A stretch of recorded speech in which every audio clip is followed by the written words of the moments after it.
rezar, pidamos el don del Espíritu Santo. Ven, ven, ven, Espíritu Divino, ven, ven, ven, acércate a mí. Suavemente. Ven, ven, ven, Espíritu Divino, ven, ven, ven, acércate a mí. Apodérate. Apodérate de todo mi ser. Apodérate, apodérate de todo mi ser. Aquí se siente la presencia de Dios. Aquí se siente la presencia de Dios. Siento el fuego. Siento el fuego del Espíritu Santo. Siento el fuego del Espíritu Siento Santo. gozo. Siento gozo, siento paz, siento el amor que Dios me da. Aquí se siente la presencia de Dios. Aquí se siente la presencia de Dios. Ven, Espíritu Santo, apodérate de todo nuestro ser. Danos tu fuego, danos tu luz, danos tu paz. Queremos sentir tu amor. Espíritu Santo, ven. Apodérate, apodérate, apodérate de todo mi Apodérate ser. Apodérate, apodérate de todo mi ser.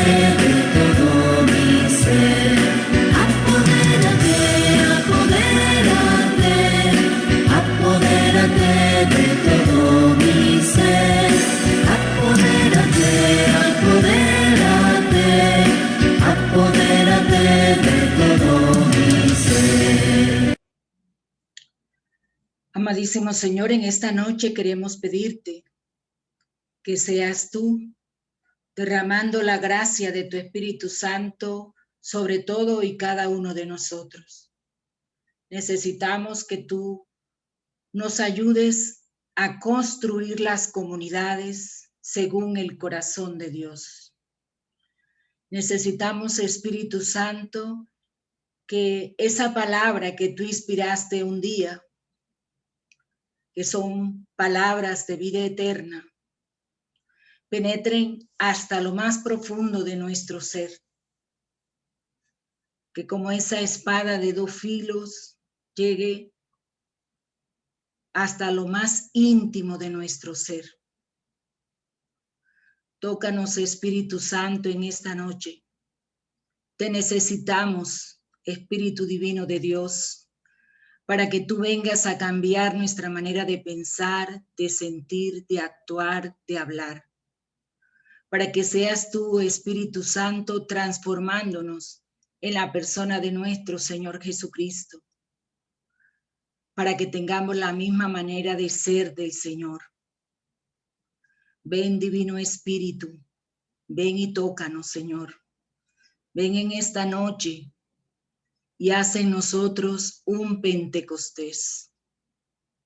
Ayúdanos a ser testimonio en nuestros hogares para que el mundo crea que verdaderamente Cristo ha resucitado porque nos ha transformado a nosotros. Gracias, Señor, por tu presencia en nuestro corazón. Gracias porque te has quedado en nosotros como en tu templo sagrado. Padre nuestro que estás en el cielo, santificado sea tu nombre. Venga a nosotros tu reino. Hágase tu voluntad en la tierra como en el cielo. Danos hoy nuestro pan de cada día. Perdona nuestras ofensas, como también nosotros perdonamos al que nos ofende.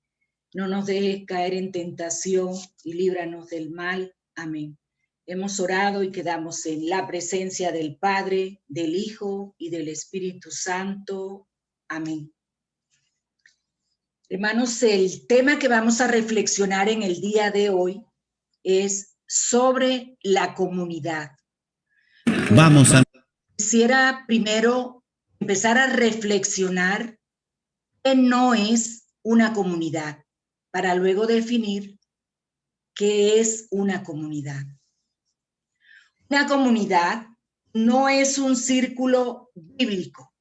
El círculo bíblico es aquel que profundiza en el conocimiento de las Sagradas Escrituras de una manera sistemática, de una manera científica y de una manera exegética.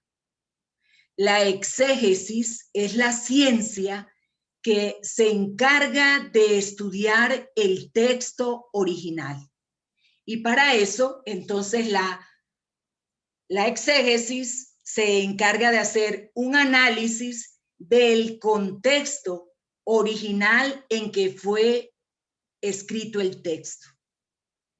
También hace un análisis del significado lingüístico del texto y hace una interpretación tanto bíblica como teológica. Y luego eso lo aplica en un mensaje para nuestro momento actual.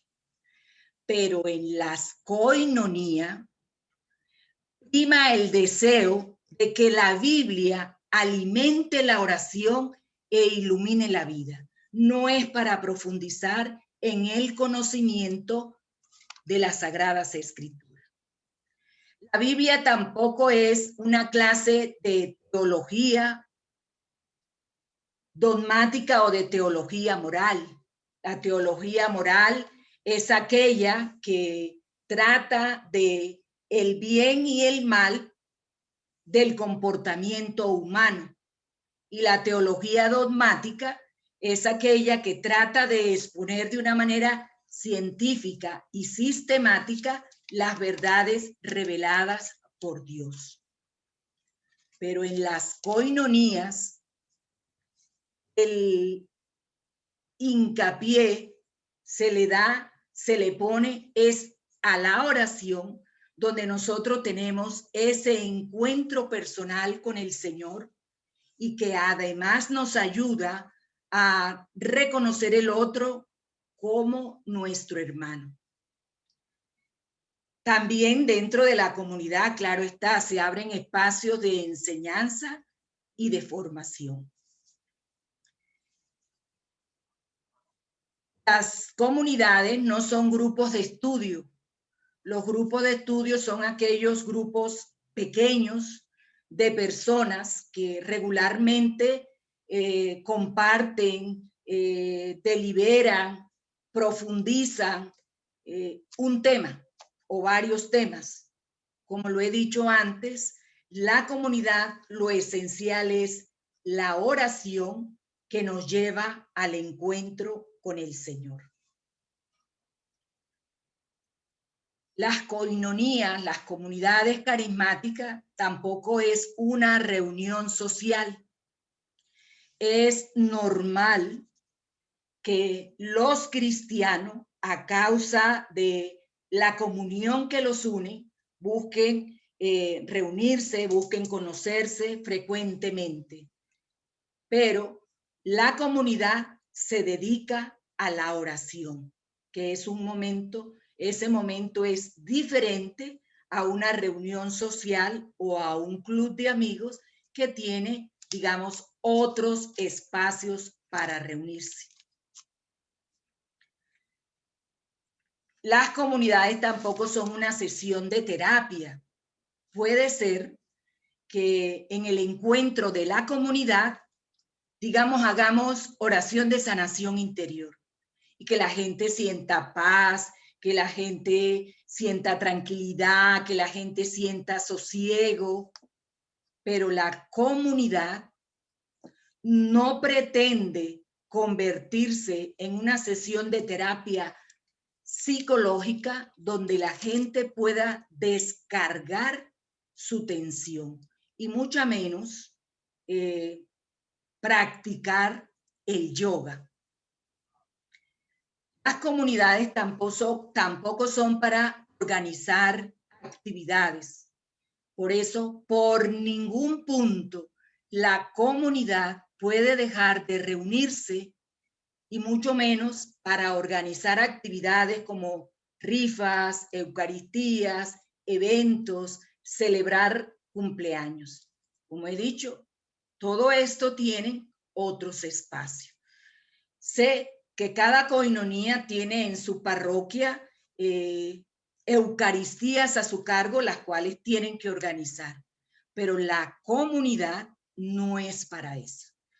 Finalizada la comunidad, claro, ustedes pueden organizar todo eso, pero no podemos dejar de la reunión de comunidad para organizar todas estas actividades.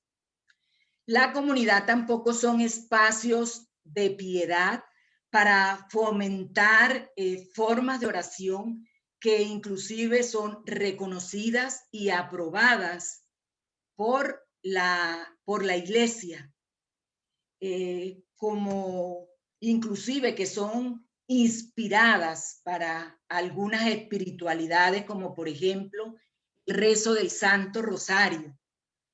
La Legión de María, sus reuniones las inicia con el rezo del Santo Rosario. Nosotros los carismáticos no, porque no se identifica con nuestra espiritualidad. Lo que caracteriza una comunidad carismática es que la oración es espontánea y que nos abrimos a la acción del Espíritu Santo para ponernos en la presencia de Dios, para tratar de escuchar su voz. Que los carismáticos no rezamos el rosario. Sí, claro, los carismáticos rezamos el rosario, pero no dentro de la comunidad como tal, porque eso no hace parte de nuestra espiritualidad. Hace parte de nuestra espiritualidad la oración espontánea, la alabanza, eso sí hace parte de nuestra espiritualidad.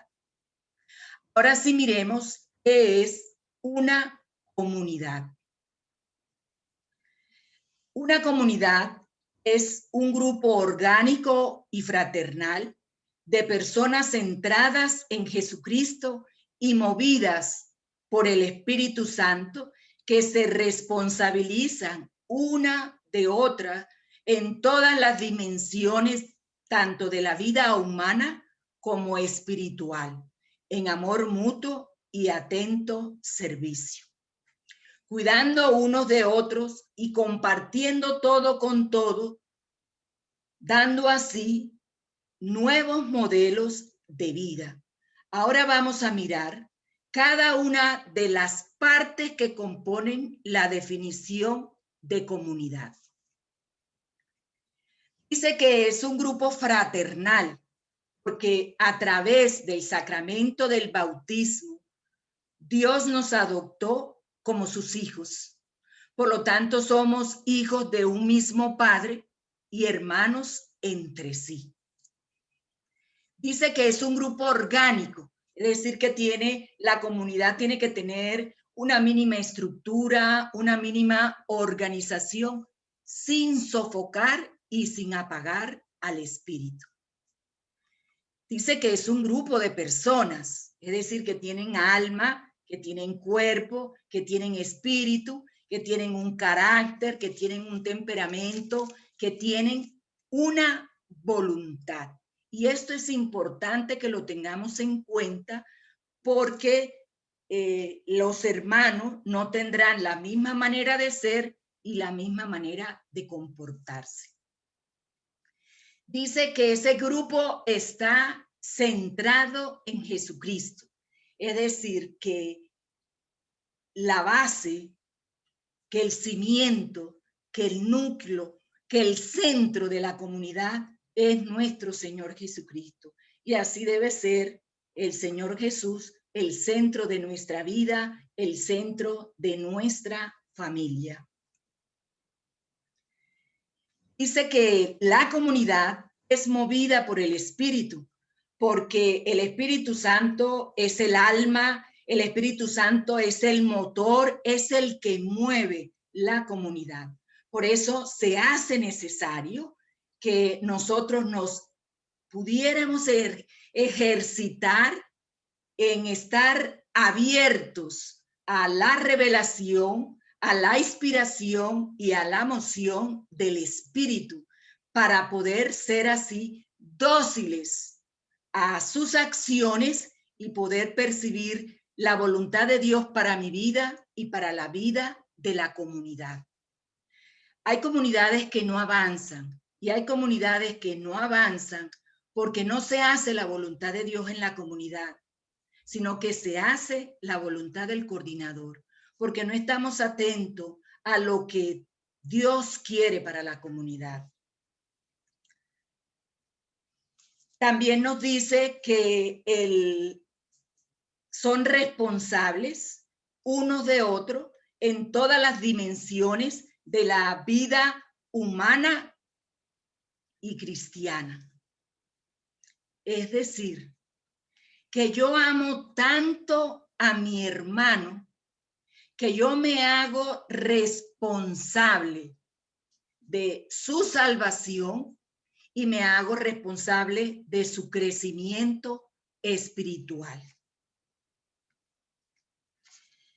Si yo veo que mi hermano se está desviando un poco del camino, yo lo exhorto a volver a él. Pero yo me he encontrado con hermanos, inclusive servidores, coordinadores, que dicen, no, ese problema es de él. No, ese problema también es tuyo y también es mío, porque él hace parte de este cuerpo de Cristo. La primera enseñanza veíamos cómo la definición nos dice en atento, en amor mutuo y atento servicio. Y el año pasado una de las primeras enseñanzas que veíamos era que el amor se manifiesta en el servicio. Dime cuánto sirves y te diré cuánto amas. Y por último, nos dice que la comunidad es aquella que lo comparte en todo, generando así nuevos modelos de vida. Dice Hechos 4:32, todos los creyentes eran de un mismo sentir y pensar. Nadie consideraba suyo ninguna de sus posesiones, sino que lo compartían todo para que nadie pasara necesidad. No es posible que en la renovación católica carismática nosotros tengamos personas que hacen una comida al día, que pasan necesidades. Necesitamos potenciar nuestra pastoral social para que podamos fomentar esa solidaridad con aquellos hermanos más necesitados. Hace 47 días y 11 horas que celebré la Pascua de mi esposo. Y mi comunidad Bodas de Caná, para nuestro viaje a Medellín, cada uno hizo su aporte. Ahora que aún no ha salido la pensión de Algemiro a mi nombre, ellos tampoco me han desamparado y cada uno ha ido poniendo un granito de arena.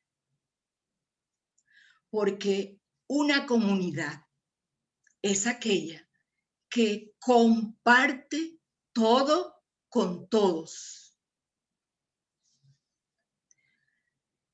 Vemos cuál es la comunidad que Jesús quiere. La comunidad que Jesús quiere es que sea como una familia donde se vive el amor, donde se vive el perdón, donde se vive la solidaridad. Y quiero leer en Marcos 3, 20, 21 y luego 31, 35. Después entró Jesús en una casa y otra vez se juntó tanta gente que ni siquiera podían comer él y sus discípulos. Cuando lo supieron, los parientes de Jesús fueron a llevárselo, pues decían que se había vuelto loco. Entre tanto llegaron la madre y los hermanos de Jesús, pero se quedaron afuera y mandaron llamarlo. La gente que estaba sentada alrededor de Jesús le dijo: tu madre, tus hermanos y tus hermanas están fuera y te buscan. Él les contestó: ¿quiénes son mi madre y mis hermanos? Luego, mirando a los que estaban sentados a su alrededor, añadió: estos son mi madre y mis hermanos, pues cualquiera que hace la voluntad de Dios, ese es mi hermano, mi hermana y mi madre.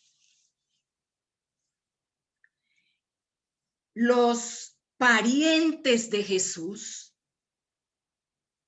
tuvieron que ingresar a la comunidad de Jesús para poder entender la misión de Jesús, porque antes no la habían entendido.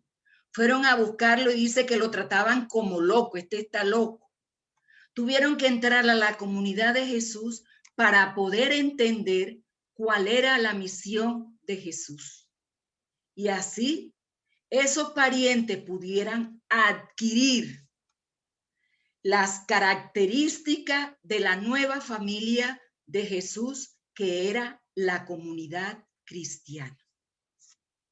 La comunidad que Jesús quiere es una comunidad que camine el mandamiento del amor. Dice Juan 15, 12, 13.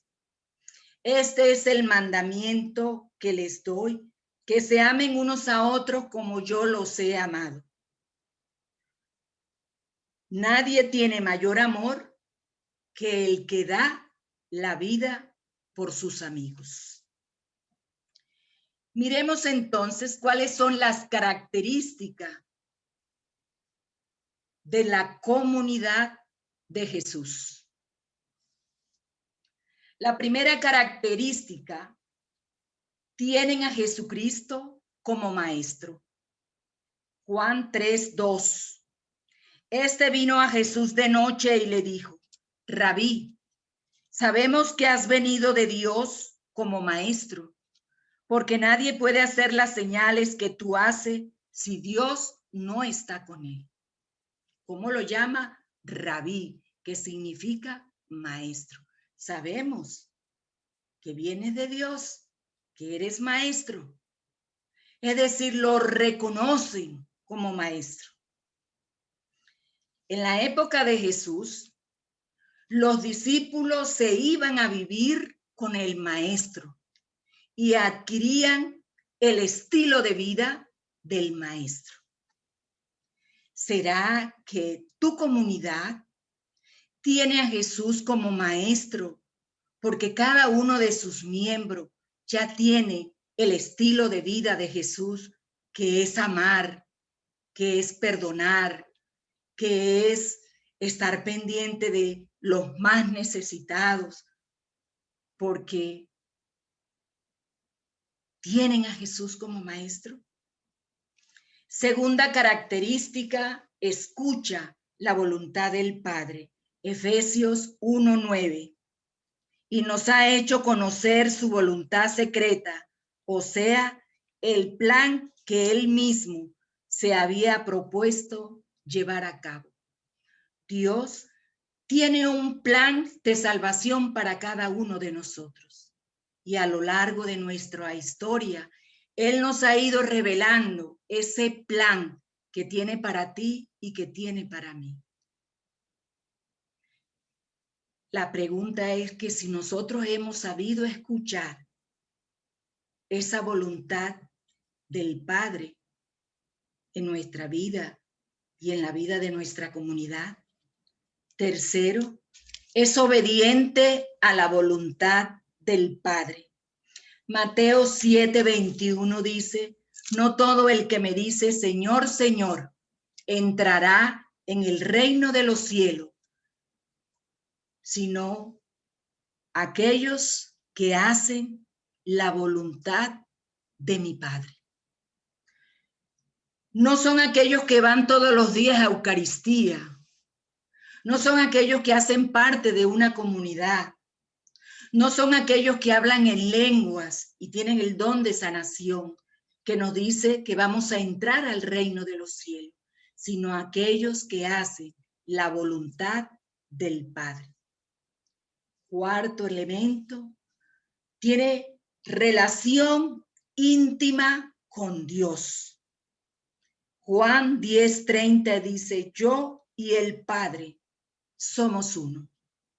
Es decir, Jesucristo y el Padre tenían una íntima relación, tanto que Jesucristo lo transparenta, lo muestra con su vida. Y por eso cuando le dice a Felipe, el que me ve a mí ve al Padre, es porque la intimidad con el Padre lo ha llevado a transparentar al Padre. ¿Será que tú y yo ya tenemos esa relación íntima con Jesús y que podemos decir, como decía Pablo en la carta a los Gálatas en el capítulo 2, en el verso 20, ya no vivo yo, es Cristo que vive en mí? Porque nosotros estamos transparentando a Jesucristo con nuestra vida. Y quinta característica de la comunidad de Jesús, trata al otro como hermano. Mateo 12:50, porque cualquiera que hace la voluntad de mi Padre que está en el cielo, ese es mi hermano.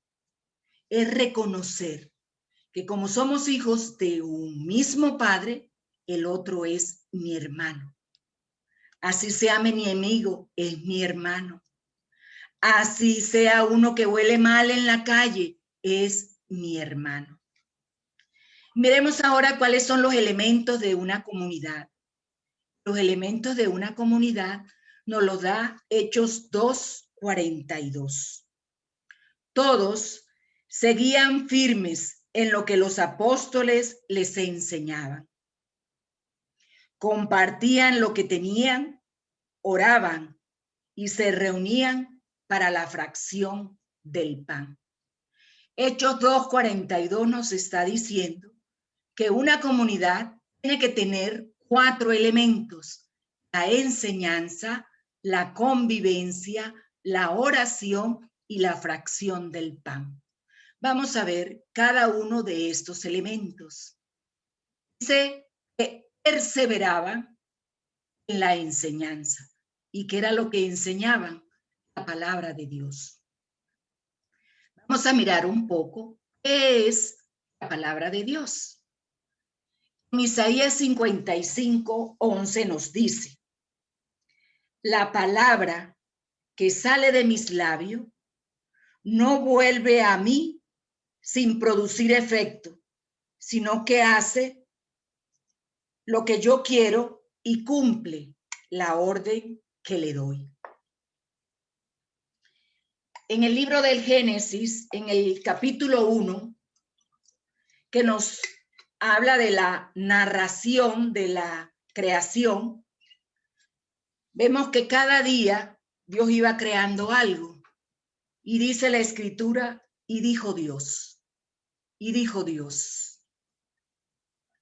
Y el prólogo del Evangelio de San Juan, que es el capítulo 1, dice que en el principio existía la palabra, y la palabra era Dios, y la palabra estaba en Dios, y que todo fue hecho por ella. Es decir, mis queridos hermanos, que la palabra de Dios es esa acción creadora de Dios, que dice que no vuelve a él vacía, sino que cumple la orden que se le da. La palabra de Dios ¿A dónde va? Hebreos 4:12 nos dice, porque la palabra de Dios tiene vida y poder y es más eficaz que cualquier espada de dos filos. Penetra lo más profundo del alma y del espíritu, hasta lo más íntimo de las personas. Es decir, que la palabra de Dios es la acción creadora de Dios que va al interior del ser humano, allá de donde se divide el alma y el espíritu. Pero ¿para qué va al interior del ser humano la palabra? Es Santiago 1:22-25 nos dice, la ley perfecta, que es la ley que nos trae libertad, y si permanece firme cumpliendo lo que ella manda, será feliz en lo que hace. La palabra de Dios es la acción creadora de Dios que va al interior del ser humano para hacerlo libre y para hacerlo feliz. Miramos en Juan 6:68. El Evangelio de San Juan en el capítulo 6, el contexto es que Jesús les está hablando de ese pan vivo bajado del cielo y que todo aquel que come su cuerpo, y ahí muchos discípulos se fueron. Y él se voltea a donde sus apóstoles y les dice, ¿ustedes también quieren irse? Y le dice Pedro, Señor, ¿a dónde hemos de ir si solamente tú tienes palabra de vida eterna? La palabra de Dios es esa acción creadora de Dios que va al interior del ser humano para hacerlo libre y para hacerlo feliz, porque son palabras de vida eterna. Miremos las características de la palabra de Dios. La palabra de Dios tiene varias características, yo simplemente voy a hablar de tres. Permanece firme para siempre. Dice Isaías 41:8, la hierba se seca y la flor se marchita, pero la palabra de nuestro Dios permanece firme para siempre. Todo va a pasar, menos la palabra de Dios. Y ya habíamos visto, pues, que es la acción creadora de Dios en Isaías 55:11 y en Hebreos 11. También veíamos que la palabra de Dios es viva y es eficaz. Esas son las características de la palabra de Dios. ¿Por qué es importante leer la palabra de Dios? Dice 2 de Timoteo 3:16. Toda escritura está inspirada por Dios, es útil para enseñar, para reprender, para corregir, para educar en toda vida de rectitud. Es decir, que es importante leer la palabra de Dios porque sirve para enseñar, para reprender, para corregir, para educar y nos capacita para hacer el bien. Romanos 15:4 nos dice, todo lo que antes se escribió en las escrituras se escribió para nuestra instrucción, para que con constancia y con el consuelo que de ella recibimos, tengamos esperanza. Es importante leer la palabra de Dios para recibir instrucción, constancia, consuelo que nos lleve a la esperanza. ¿Cuántos de nosotros hemos estado tristes y abatidos y a través de las sagradas escrituras sentimos consuelo que nos lleva a tener una esperanza firme? Y habíamos dicho que es importante leer la palabra de Dios porque son palabras de vida eterna. Y en Mateo 5:25-27 nos dice, por tanto, el que me oye y hace lo que yo digo, es como un hombre prudente que construyó su casa sobre la roca. Vino la lluvia, crecieron los ríos y soplaron los vientos contra la casa, pero no cayó, porque tenía la base sobre la roca. Pero el que me oye y no hace lo que yo digo, es por tanto un tonto que construyó su casa sobre la arena. Vino la lluvia, crecieron los ríos, soplaron los vientos y la casa se vino abajo. Fue un gran desastre. Mateo 7, 25, 27. Es importante leer la palabra de Dios para poder vivirla, para poder practicarla. Por eso es importante leer la palabra, porque son palabras de vida eterna, porque necesitamos vivir y practicar la palabra de Dios. ¿Qué se necesita para leer la palabra de Dios? Dice Amós 8:11, se necesita tener hambre y sed de la palabra de Dios. Segundo elemento de la comunidad, perseveraban en la comunión o en la convivencia. Comunión en griego se lee koinonía, que significa participar con otro. Y hablo de comunión en griego porque el texto original está en griego. Entonces, comunión en griego es koinonía, que significa participar con otros.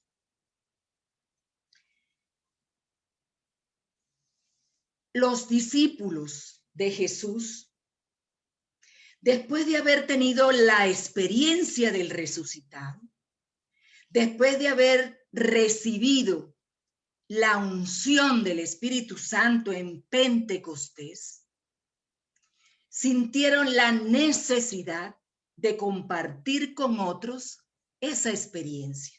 Y fue cuando organizaron la primera comunidad primitiva. Hermanos, sin la experiencia del resucitado en el corazón del creyente, no se puede empezar una comunidad. Por eso todas las realidades eclesiales inician con un retiro.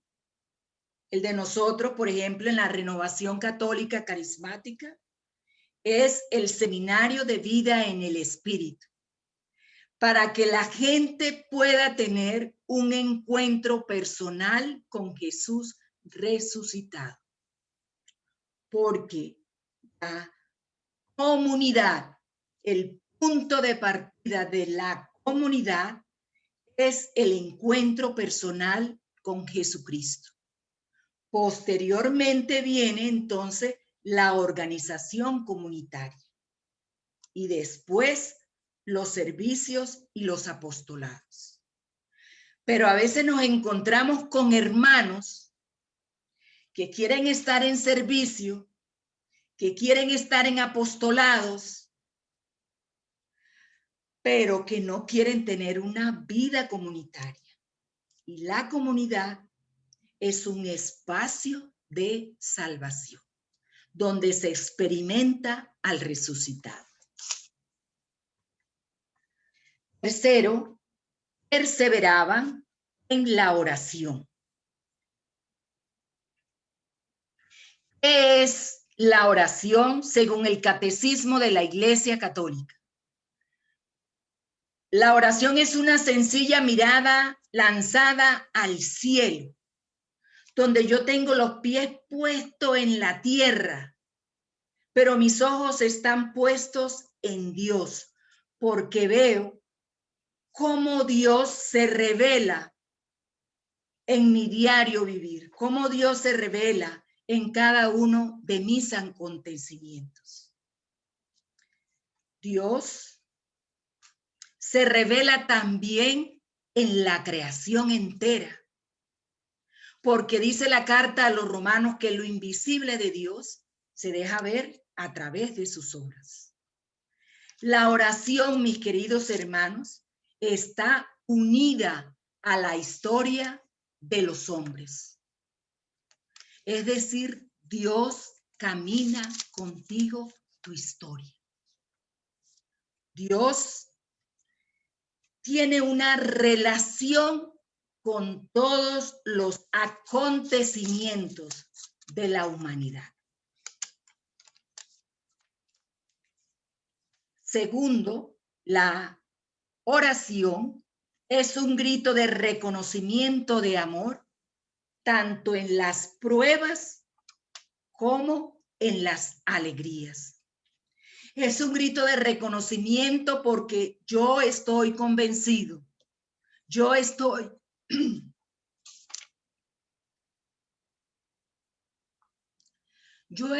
convencida de que Dios se manifiesta, de que Dios se revela en mi cotidianidad, de que Dios se revela ahí en mis sufrimientos, ahí en mi enfermedad, Dios se revela. Y descubro yo esa relación que debo de tener mediante la oración, la relación que debo tener con el Padre amoroso, con su Hijo Jesucristo y con el Espíritu Santo. Y es una relación que debe ser permanente con ese Dios trino. Tercero, la oración es un don. Jesús, cansado, llega al pozo de Jacob, donde se encuentra con una samaritana, una mujer samaritana, y los judíos y los samaritanos no llevaban una buena relación. Y él le dice que le dé de beber. Y ella le dice, ¿cómo siendo tú judío me pides de beber a mí, que soy samaritana? Y le dice Jesús, si conocieras el don de Dios y quién es que te pide agua, tú me pedirías a mí y yo te daría agua viva para que nunca más tengas sed. La oración es el encuentro de la sed de Dios con la sed del hombre. San Agustín decía que Dios tenía sed de que el hombre tuviera sed de él. Y esa oración, que es como una fuente, no pide otra cosa sino brotar y brotar. Cuanto más oremos, más brotará esa fuente de la oración desde nuestro interior. La oración, hermanos, es la certeza de que Dios actúa en mi vida y en la vida de las personas por las cuales yo oro. Yo no oro para desahogarme, ¿no? Para eso tengo a mi vecina, a mi comadre. No, yo oro porque tengo la certeza, la convicción de que Dios obra.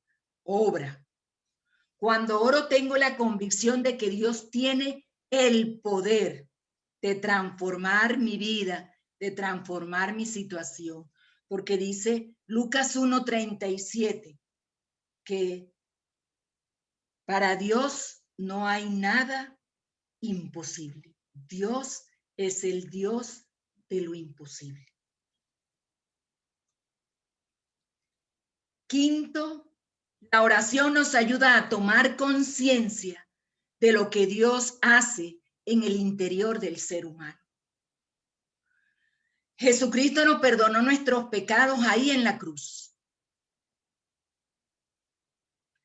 Pero el Espíritu Santo vino a cambiar nuestro corazón de piedra en un corazón de carne como el de Jesucristo. Y es que la sanación, que la liberación del hombre viene de adentro hacia afuera. Sexto, la oración es un diálogo, es una comunicación, es una conversación con Dios. Y ya sabemos que un diálogo es intercambiar ideas con dos o más personas. Yo le hablo a Dios en la oración y mi Padre amoroso me responde. Dios me habla a mí en la oración y yo le obedezco. Si en nuestra oración nosotros no damos tiempo para que Dios nos hable, ya no es un diálogo, ya no es una conversación, es un monólogo, porque solamente yo hablo. Séptimo, la oración es el encuentro de dos vivientes, de Dios, que es fuente de vida, y del hombre que está llamado a vivir la vida de Dios por medio de la fe. Y por último, la oración es el impulso que brota de lo más íntimo del corazón. Pero si el corazón está lejos de Dios, la oración no fluye, la oración no brota, no entramos en esa intimidad con el Señor. Cuarto elemento, la fracción del pan. La fracción del pan también recibe el nombre de Eucaristía, que es acción de gracia.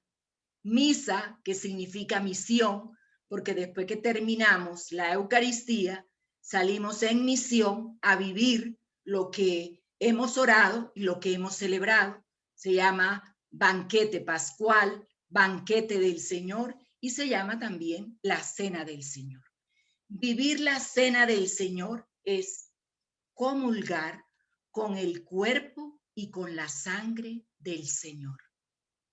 Juan 6:51 dice, todo aquel que come mi cuerpo y bebe mi sangre tiene vida eterna, y no después de muerto, sino empezándola a vivir aquí en la tierra. La parroquia. Como estamos hablando de comunidad, hay que hablar de la parroquia. La parroquia es la comunión de comunidades, donde se vive en comunión perfectas con las comunidades eclesiales de base. También se les llama comunidades vivas, donde los fieles se comunican la palabra de Dios unos a otros.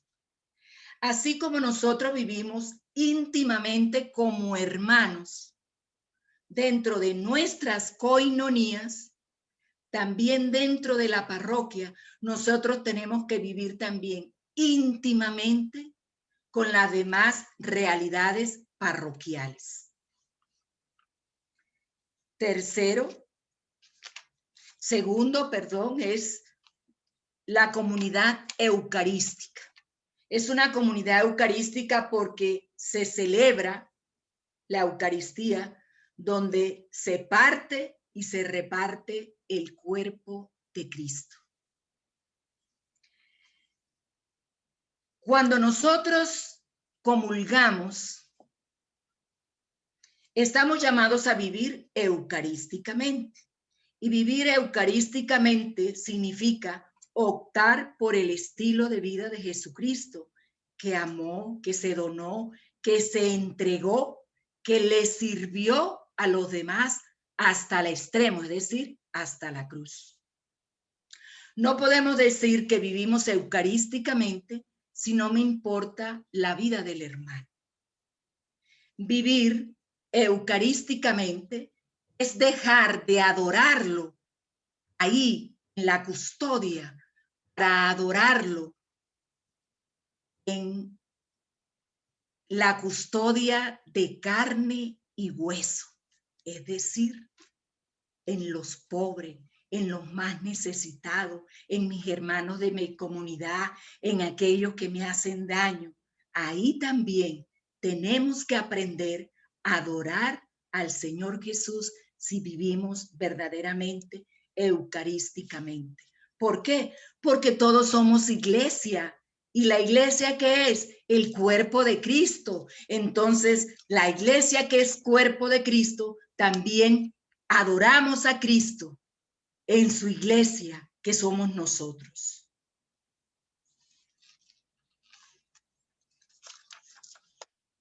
Tercero, es la gran familia de Dios. La parroquia, que es la comunión de comunidades, es la gran familia de Dios, porque ahí se vive la fraternidad, porque la parroquia debe ser acogedora, porque la parroquia debe vivir ese espíritu de unidad. Y cuarto, la parroquia es la comunidad de fe y orgánica. La parroquia, que es una comunidad de fe y orgánica, es porque está organizada, está constituida por los ministros ordenados y por los fieles cristianos. El párroco es el representante del señor obispo y a la vez es el vínculo jerárquico con el resto de la iglesia particular, es decir, con el resto de la diócesis. Vamos a mirar ahora un poco cómo nos podemos nosotros edificar espiritualmente dentro de las comunidades. La edificación espiritual es el núcleo de donde marca, digamos, toda la fuerza necesaria para el crecimiento espiritual.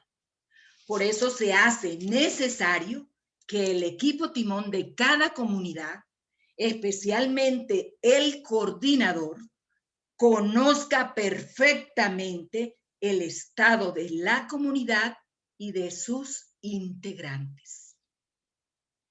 Es decir, se convierten en unos diagnosticadores.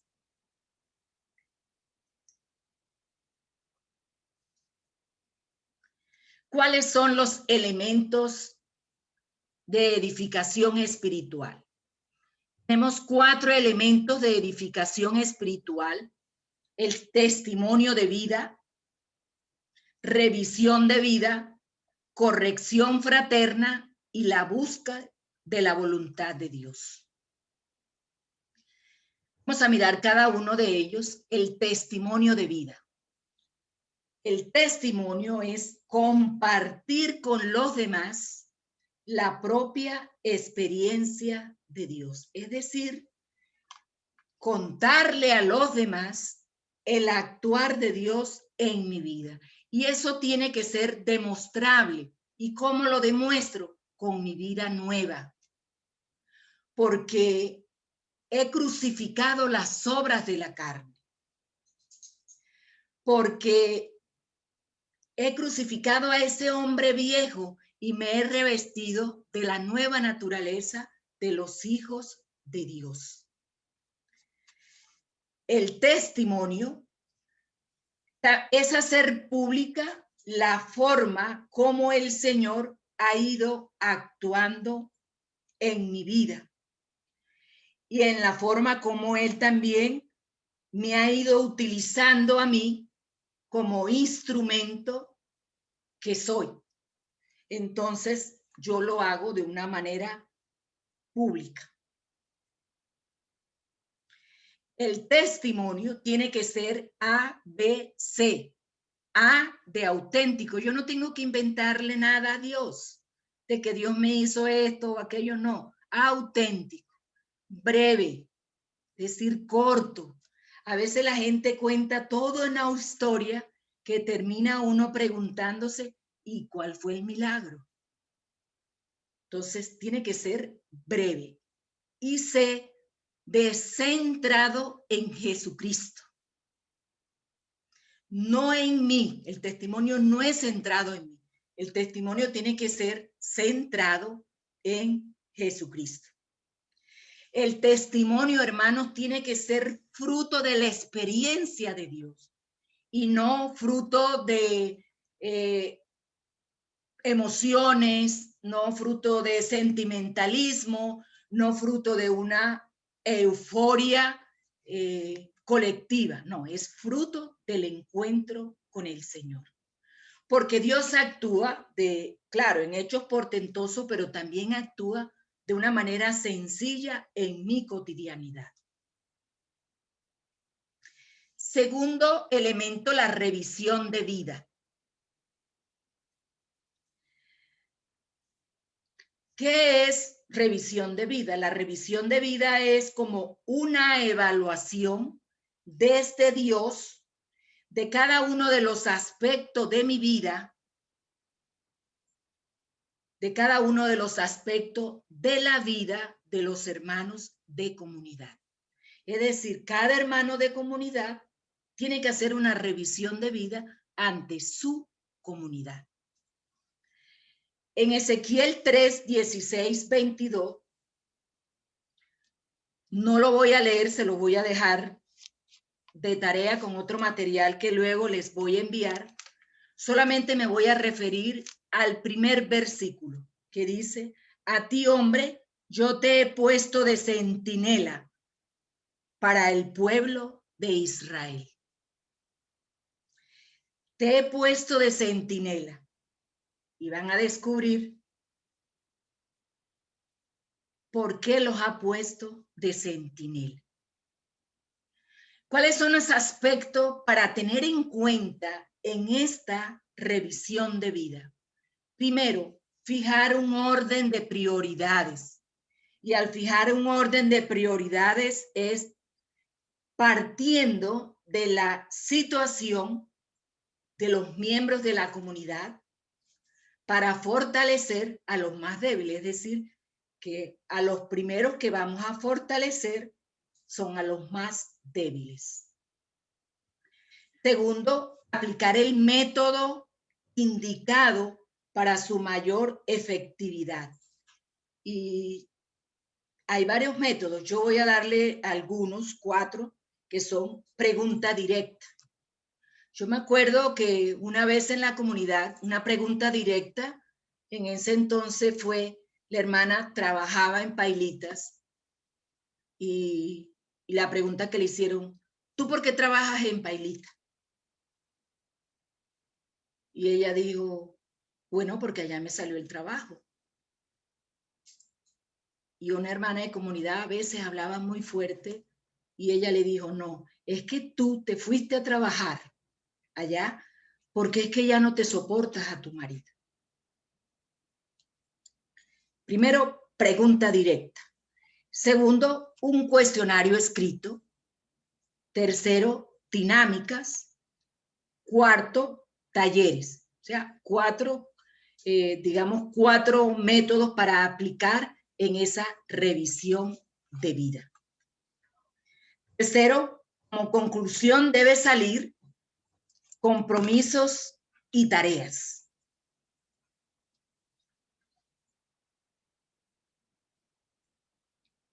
En esa revisión de vida voy a darles un ejemplo y ya vamos casi a finalizar.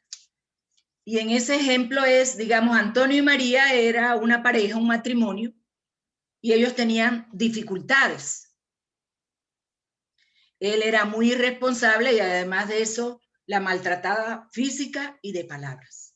María un día habló con su coordinador y él, pues, lo primero que hizo fue agotar el conducto regular y era hablar con la pareja, abordar a la pareja.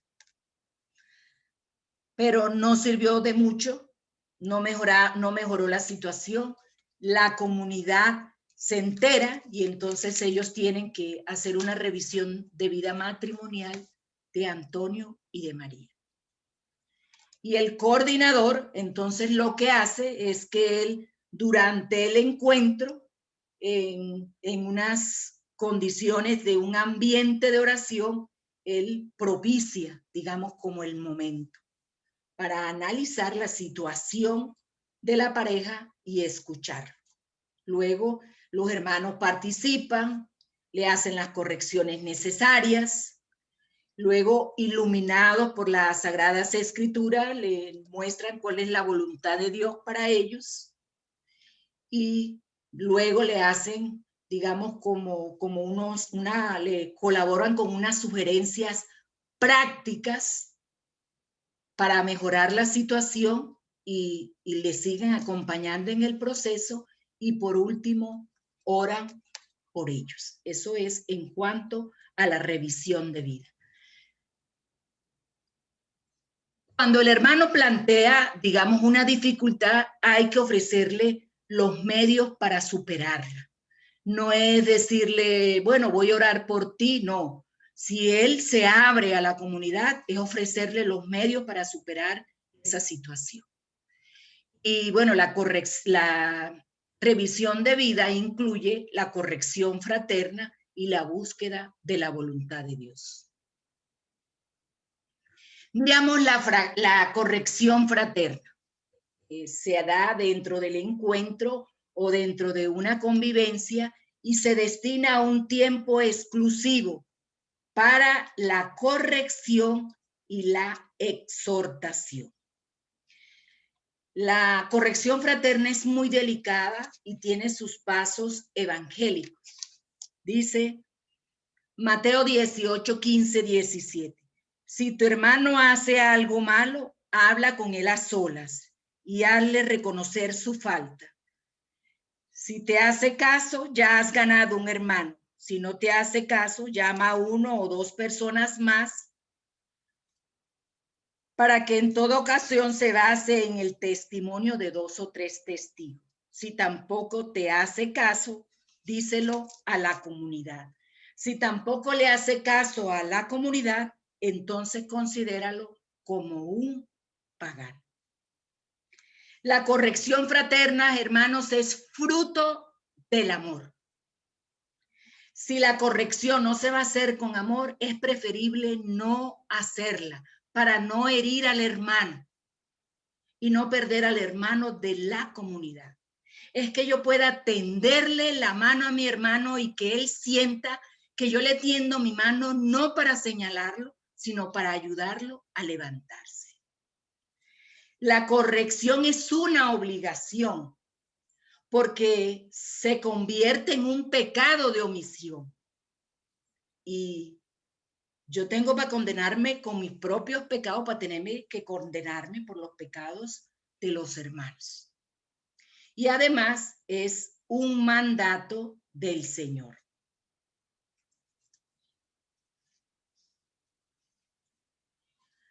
Corregir viene del latín corrigere, que significa volver mejor, regenerar, reformar, enderezar.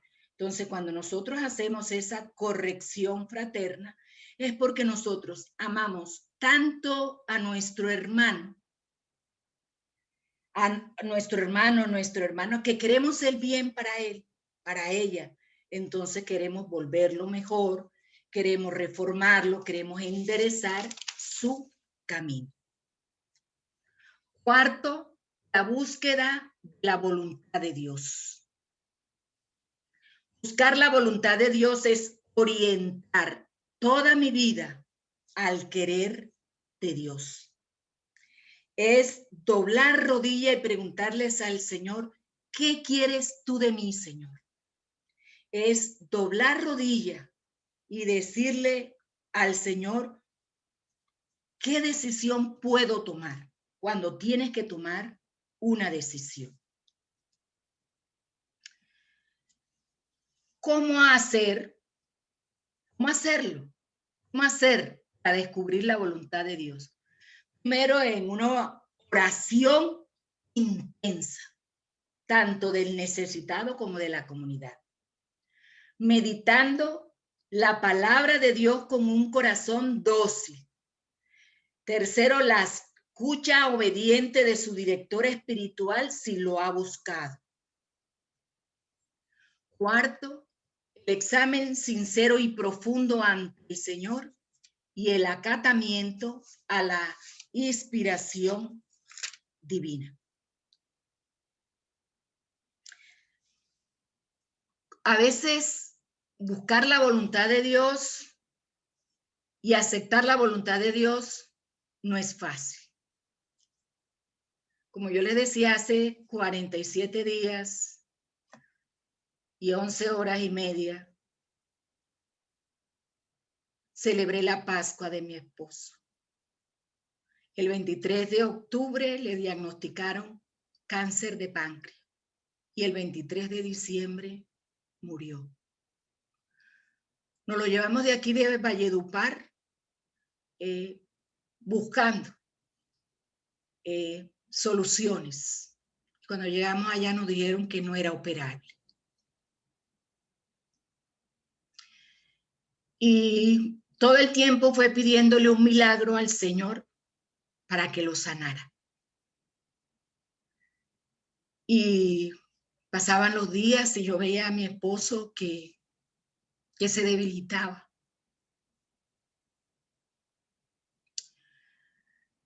Después que le hicieron la primera quimio, ya no se levantaba de la cama. Y el dolor se le aumentó. Y un día me encerré en el baño y yo le dije, Señor, muéstrame tu voluntad, porque yo creo que estoy orando fuera de tu voluntad. Dime cuál es tu voluntad. La gente me dice que no llore, que tú lo vas a sanar, porque esta enfermedad no es para muerte, que esta enfermedad es para victoria, Señor, pero muéstrame tu voluntad. Soy bruta, no te he podido entender, muéstramela. Y esa noche mi esposo, lo vi que se sentó en la cama y yo me levanté y le dije, amor, ¿qué tienes? ¿Tienes dolor? Me dijo, sí. Yo le di las gotas de morfina y me dijo que había visto a su mamá y a su papá, pero que no había visto a Lucho. Lucho era un tío de él. Yo ahí sentí que Dios me estaba hablando. Al día siguiente a mi esposo ya se había puesto malito y nos tocó llevarlo otra vez al hospital San Vicente de Paúl. Yo me pasé ese día con él y no hacía sino cantarle, orarle, y le hice la oración de entrega al Señor. Se lo entregué al Señor, lo entregué yo, hice que él se entregara al Señor. Pero yo le digo, acepto la voluntad del Padre y sé que él lo sanó, pero no lo sanó para mí, lo sanó para él, para llevárselo, para estar con él. Pero me ha dado tan duro la partida de Algemiro a la casa del Padre. Duro como ustedes no se imaginan. Pero es buscar la voluntad del Padre para aceptar la voluntad del Padre. Cómo construir la fraternidad en la comunidad. Amando sinceramente, siendo transparentes, reconociendo que necesito de la comunidad para seguir creciendo, permitiendo que el Espíritu Santo haga una renovación en mi vida y cumplo los compromisos que he adquirido. ¿Cuáles son esos compromisos? Orar por los otros, leer la palabra, asistir a la formación de la comunidad y hacer el pastoreo. Y el pastoreo no es solamente para el equipo coordinador, sino que hace parte de todos los hermanos. ¿Qué diferencia hay entre comunidad y equipo? La comunidad tiene que ver con el ser, es decir, con la persona, con su historia, con su rostro, con su nombre, con su situación. En la comunidad, lo importante es el ser, es la persona. Y el equipo tiene que ver con el hacer, es decir, sus funciones, su misión, su servicio. Hay en muchas comunidades que lo importante es el hacer y estamos equivocados. Lo importante no es el hacer, lo importante es el ser, es la persona. Y cada miembro de nuestra comunidad hace parte de una comunidad, pero también hace parte de un equipo de trabajo, de un ministerio, de un equipo de servicio. Con esto, hermanos, hemos llegado al final de nuestra oración, de nuestra asamblea de formación